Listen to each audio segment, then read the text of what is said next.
Everyone, आज हम करने वाले हैं गणित की कक्षा 10 की वर्कशीट नंबर 62 2 दिसंबर 2020 के लिए।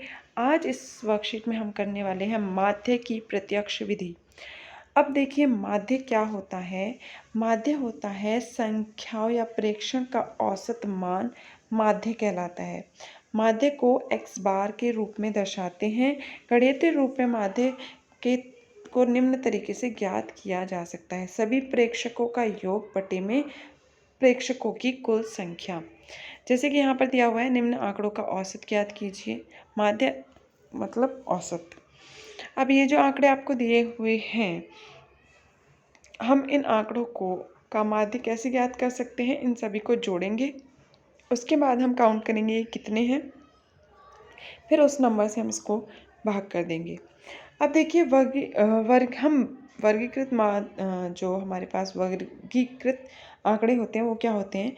आंकड़ों का बारंबारता के साथ वर्ग अंतराल में निरूपण वर्गीकृत आंकड़ा कहलाता है। अगर इसके साथ में आपको बारंबारता के साथ वर्ग अंतराल में दिया हुआ है तो वो आपका वर्गीकृत आंकड़ा कहलाता है। वर्गीकृत आंकड़ों को निम्न रूप से दर्शाया जाता है। किस तरीके से दर्शाया जाता है, इस तरीके से। देखिए यहाँ पर आपको वर्ग अंतराल दे रखा है, ठीक है।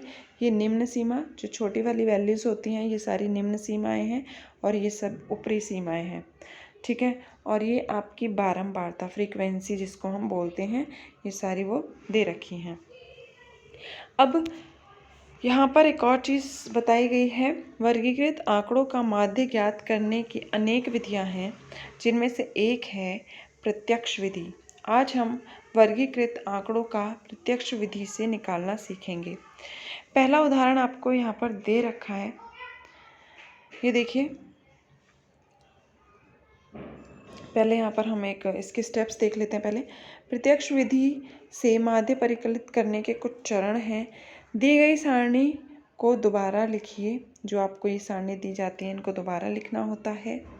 उसके बाद प्रत्येक वर्ग अंतराल का वर्ग चिन्ह, ये जो आपको वर्ग अंतराल दे रखा है, इसका वर्ग चिन्ह यानी कि स्तंभ xi में ज्ञात करना होता है। इसके बाद आपको xi निकालना होता है। किस तरीके से निकालेंगे अभी देखते हैं।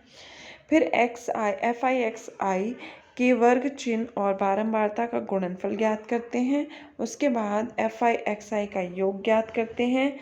उसके बाद माध्य ज्ञात करते हैं। वो क्या होता है, fi का जो योग आएगा और बटे में जो आपका बारंबारता का योग आएगा उससे भाग दे देंगे, ठीक है। यहाँ देखिए, ये आपको वर्ग अंतराल दे रखा है। 0 से 5, 5 से 10, 10 से 15 और ये इस तरफ आएगा थोड़ा सा, 15 से 20, 20 से 25, 25 से 30, 30 से 35, 35 से 40। और ये आपको बारंबारता दी हुई थी। इन सब का योग ज्ञात किया तो fi आ गया 40, ठीक है। अब वर्ग चिन्ह कैसे ये ज्ञात करते हैं, इन दोनों को जोड़ते हैं। ऊपरी सीमा जमा में निम्न सीमा और बटे में 2, ठीक है। 5 जमा 0 किया 5, 5 बटे में 2 किया तो ये आया 2.5, ठीक है। इसी तरीके से 5 और 10 को जोड़ा, आया 15, 2 से भाग दिया, आया 7.5। ये सारी वैल्यूज़ इसी तरीके से निकाली गई हैं। ऊपरी सीमा निम्न सीमा को जोड़कर 2 से भाग दिया गया है। अब बच्चों fi ये आपको मिल गए हैं। इन दोनों को गुणा करके यहाँ पर लिखना है और फिर इन सब का योग ज्ञात करना है। इस तरीके से इन सबको फिर जोड़ देना है, ये मिलेगा आपको। अब जो इसमें करना है हमें, इसका माध्य निकालने के लिए क्या करेंगे, इसका ये जो जोड़ आया है बटे में ये, ठीक है, ये लिख दिया और इसको जब हमने भाग दिया तो आया ये आंसर, ओके। अब उदाहरण नंबर 2 दिया हुआ है आपको। ये आपको वैल्यूज़ दी हुई हैं, इसकी माध्य ज्ञात करना है। माध्य आपको दिया हुआ है 50, क्यू का मान ज्ञात करना है। ये जो क्यू है इसका मान ज्ञात करना है। सबसे पहले वर्ग अंतराल ले लिया जो हमें दिया हुआ था, बारंबारता भी हमें दी हुई थी। xi हमने निकाला, कैसे निकाला, इन दोनों को जोड़ के 2 से भाग दिया, इन दोनों को जोड़ के 2 से भाग दिया, ठीक है। इन दोनों को जोड़ के 2 से भाग दिया, 10 आया। फिर यहाँ पर 30, 50, 70 और 90 आ गया। अब ये जो है बारंबारता और xi, इन दोनों को गुणा करके ये सारी वैल्यूज़ आ गई। अब क्या किया बच्चों, ये जो हमारी बारंबारता है इसको जोड़ने पर आया हमारा ये fi होता है बारंबारता, और fi को जोड़ने पर, यानी कि जो हमने निकाला था इसको जोड़ने पर आया ये। अब माध्य दिया हुआ था हमें 50। अब हम जानते हैं जो फॉर्मूला होता है समेशन एक्स बार बराबर, ये जो होता है आपका, ये जो सिग्मा होता है, ये सिग्मा FI/XI बटे में सिग्मा FI। ठीक है, अब ये सारी वैल्यूज़ रख दी जो जो हमारे पास हैं, इसको सॉल्व किया, ये इधर चला गया, मल्टीप्लाई हो गया। अब इसको क्यू वाली वैल्यूज़ को एक तरफ और बिना क्यू वाली को एक तरफ ले गए, सॉल्व किया तो आंसर आपको मिल जाएगा क्यू का मान 28। अब बच्चों हमें यहाँ पर 2 प्रश्न दिए हैं हल करने के लिए, देखते हैं कैसे होंगे। यहाँ पर आपको बोला है निम्न सारणी, ये वाली 35 नगरों की साक्षरता दर प्रतिशत में दर्शाती है, माध्य साक्षरता दर ज्ञात कीजिए। ये आपको दी हुई है, वर्ग अंतराल दिया हुआ है और ये बारंबारता दी हुई है। देखते हैं, देखो बच्चों हमने एक सारणी बना ली, वर्ग अंतराल जो साक्षरता दर दे रखी थी और नगरों की संख्या वो हमारी बारंबारता थी, FI बोलते हैं जिसको हम। ठीक है, ये सारी चीज़ हमें दी हुई थी, इसका हमने योग ज्ञात किया, 35 आ गया।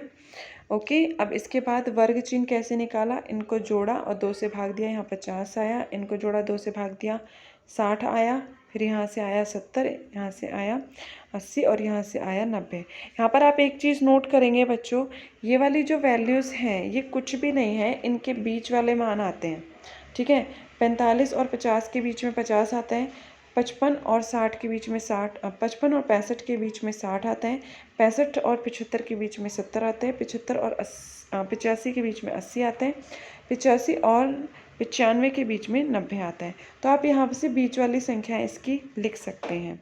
ठीक है, फिर आपको अलग अलग कैलकुलेट करने की ज़रूरत नहीं पड़ेगी। ओके, अब ये FI और XI जो आया, इनको मल्टीप्लाई करके आपको लिखना है, इन सबको सामने सामने हमने मल्टीप्लाई करके लिख लिया, फिर इन सब का योग ज्ञात किया तो आया हमारा 2430। अब हमें माध्य जो निकालना था, माध्य आया बच्चों हमारा x बार बराबर होता है सिग्मा FI/XI बटे में सिग्मा FI। ठीक है, इनका जोड़ ये आया था, ये यहाँ पर जोड़ आया था। ठीक है, इसको जब हमने इससे भाग दिया तो आंसर आया हमारा 69.428। 69.4 भी आप लिख सकते हैं। ओके, अब अगला प्रश्न जो है, यहाँ पर बच्चों हमें दिया हुआ है निम्न आंकड़ों का माध्य 25.2 है, के का मान ज्ञात कीजिए और वर्ग अंतराल आपको ये दे रखे हैं, बारंबारता आपको ये दी हुई है। ये देखिए, सबसे पहले हमने टेबल बना ली, बारंबारता ये दी हुई थी, वर्ग अंतराल दिया हुआ था, बारंबारता ये दी हुई है, ये दिया हुआ है, इन सबको जोड़ा तो हमारा ये आया। ठीक है, बारंबारता को जोड़ने के बाद और फिर ये हमने वर्ग चिन्ह निकाला, इनके बीच वाले मान 5, 15, 25, 35 और 45 आप देख सकते हैं। अब FI/XI इन दोनों को गुणा करके जो भी आया है मान वो हमने सब लिख दिया, इन दोनों को गुणा करके 45 के आएगा। ठीक है, फिर ये सारी वैल्यूज़ को हमने जोड़ा है तो हमारे पास ये आ गया है, ये 855 जमा 45 के। ठीक है, अब हमारे पास जो रूल होता है वो होता है x बार सिग्मा FI/XI बटे में सिग्मा FI, ये I लिखा हुआ है। ठीक है, अब इसका मान हमें दिया हुआ था ये XI का, x बार का और ये जो हमने यहाँ से निकाला ये लिख लिया और ये आया हमारा यहाँ पर। अब हमने क्या किया, इसको क्रॉस मल्टीप्लाई कर दिया है, क्रॉस मल्टीप्लाई करने के बाद हमारी जो वैल्यू आई है उसको हमने इस तरीके से यहाँ पर लिख लिया। ठीक है, फिर अंदर ये मल्टीप्लाई कर दिया और उसके बाद जो के वाली वैल्यूज़ थी एक तरफ ले गए, बिना के वाली एक तरफ ले गए, उनको सॉल्व किया तो ये आ गया। ठीक है, और ये इसके बटे में चला जाएगा, यहाँ पर ये आ गया। अब इसको मैंने कैसे काटा है बच्चों, 2 से काटा है पहले, 2 ने 18, 2 ने 18 आया यहाँ पर। ठीक है, फिर इसको भी 2 से काटा तो 891 आया। ठीक है, और दशमलव से दशमलव मैंने हटा दिया था क्योंकि एक संख्या के पहले दशमलव था दोनों में ही, तो दशमलव से दशमलव कैंसिल हो गया। उसके बाद जो मैंने इसको काटा है 11 से काटा है। ठीक है, इसको 81 आया और यहाँ पर जब 11 से काटा तो 9 आया, फिर 9 से 81 को काट दिया तो 9 आ गया। तो इस तरीके से सॉल्व करने के बाद हमारा के का मान आ गया 9। ओके, आज की वर्कशीट में इतना ही बच्चों। आई होप आपको ये बहुत अच्छे से समझ में आ गई होगी। प्रैक्टिस करेंगे तो और भी आप परफेक्ट हो जाएंगे। मिलते हैं बच्चों नेक्स्ट वर्कशीट में।